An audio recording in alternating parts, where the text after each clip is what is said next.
You know that stymied feeling you can get when you're just starting a new piece of artwork? I don't know, music.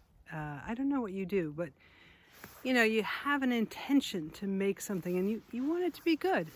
And you've got some experience, you're capable, or maybe you've seen good things come out every once in a while. And there it is, the blank page or the moment, and you're trying to make space for it. You've got your tea, whatever it is you've set up, and you don't know how to start.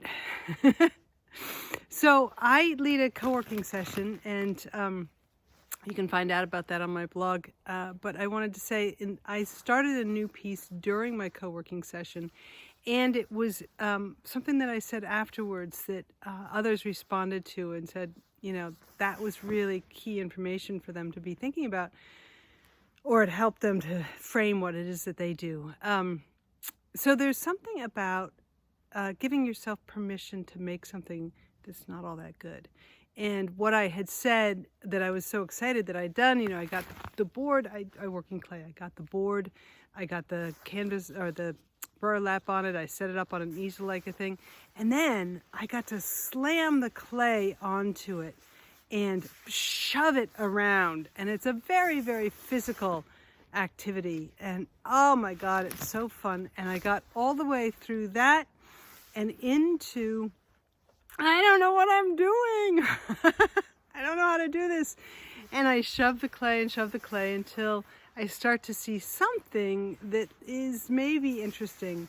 And what I told them is that I got all the way to ugly, which is a really important phase to get into. It's the place where I can start to slow down and look at it more carefully and see what are the things that are intriguing me and that I could play with here that would be interesting. So anyway, I wanted to say all of this with the idea that there's a way in which we have to give ourselves permission, particularly if you've been making for a little while and you have the skills and you've done it before. You have the feeling that you should be good at this and that you should be able to start something or enter something without conflict, without challenge, without, without that feeling that you don't know what you're doing. And what I would say is, when I get to that place of I don't know what I'm doing, I celebrate it, because it means I am at that beginning, at that open. I'm open to what can arrive. And then it's a matter of bringing a sense of curiosity and allowing for the unknown. It is not, when I talk about staying in the not knowing for as long as possible, you've probably heard me say that before. It's not about not making decisions. It's not about not engaging your creative decision making.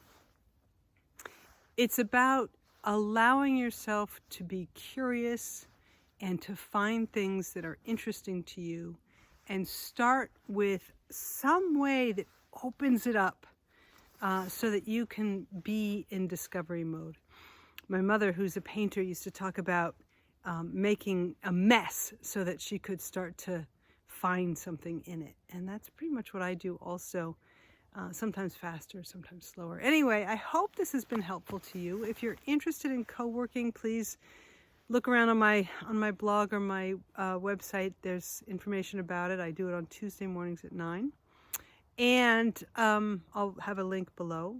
The other thing is, if you have comments about this, I would love to hear what your experience is of dealing with that fear of not knowing what you're doing, and where do you go with it. All right, Val Gilman, Taproot Arts and Insight. Please look below for links and pass it on. All right, bye-bye.